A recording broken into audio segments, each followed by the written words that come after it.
Ghana's President Mahama says U.S. President Trump's unfounded attack on South Africa's President Ramaphosa was an insult to all Africans. Ramaphosa was blindsided by Trump with those unfounded accusations and the accompanying display of images that were misrepresented in one image. Pictures of burials were actually from Congo. Trump refused to listen as Ramaphosa insisted that his government did not have any official policies of discrimination. Now, the former Ghanaian President John Mahama has publicly condemned Donald Trump's white genocide claims against South Africa, calling them an insult to the entire African continent. Mahama has voiced strong support for President Ramaphosa and emphasized African unity, historical injustice, and the enduring legacy of apartheid. He debunked Trump's Oval Office claims and warned against misinformation as more African leaders speak out. South Africa's position gains momentum across the continent. Now, had the black South Africans wanted to exact revenge on Afrikaners, surely they would have done so decades ago when the pain of their previous circumstances was still fresh in their minds. What at this point is there to be gained by viciously killing and persecuting people you'd long ago forgiven? What are they trying to say? So, you know what I'm getting from this whole genocide thing, and I hope that I'm laying to rest this week?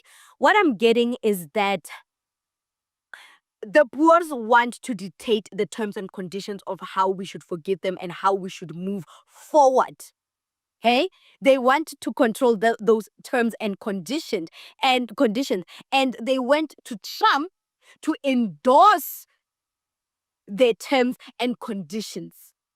And yeah, so I'm just glad that the rest of the African continent is standing with South Africa and we are slowly gaining momentum. And you know what, Nim? I saw a comment on X when someone was like, you know what?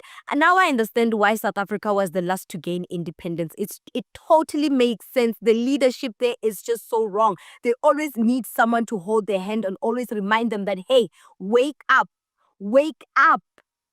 They need someone to shake them and say, you are in power. You are the majority black in this country. Why are you still acting inferior?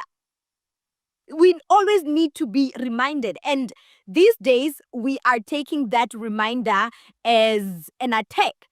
You know, we claim that our fellow African brothers and sisters are attacking us. They are jealous that we can coexist with white people. No one can coexist with white people. Come on, don't be stupid. So we take that as an attack. Oh, they're jealous. They just want to be us. They're just mad that they don't have white people to help establish the economy. I don't know that we need white people in order for our economy to thrive.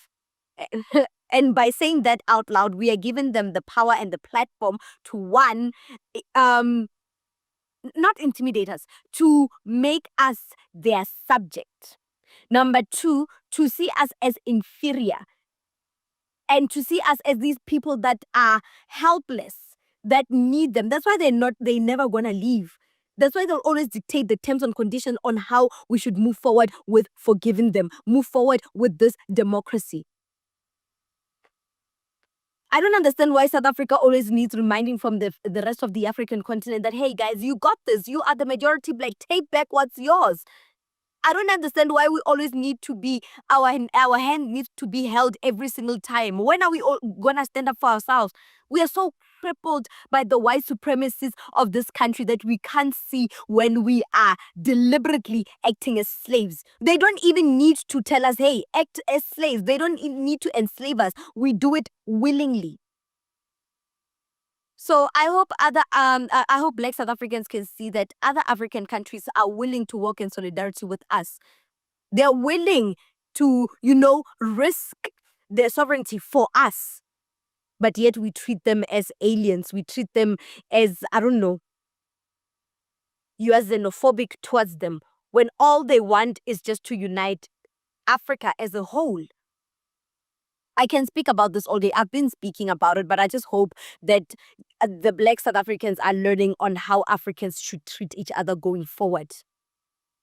And not hide behind the wealth created by white people, the wealth that controls us, that gives them dominance to control us and assert their white supremacy on us and ingrain deeply their racism.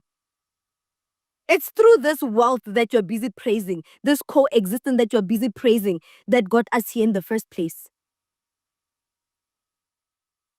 So, yeah, I hope other Black South Africans are learning that, hey, the other African countries, they are working together. Africans are united. Africans are united across the board. There's no one that is more, you know, sophisticated.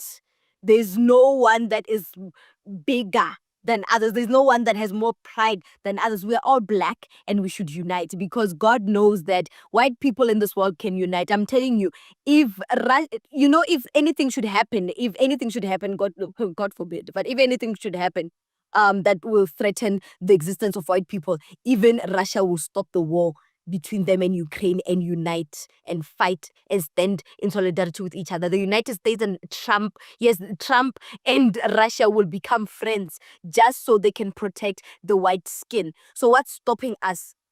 What's stopping us from uniting? So thank you to the Ghanaian former president for standing up for us. As always, you've been doing it in the past, you're still doing it today, and you'll still continue to do it in the future.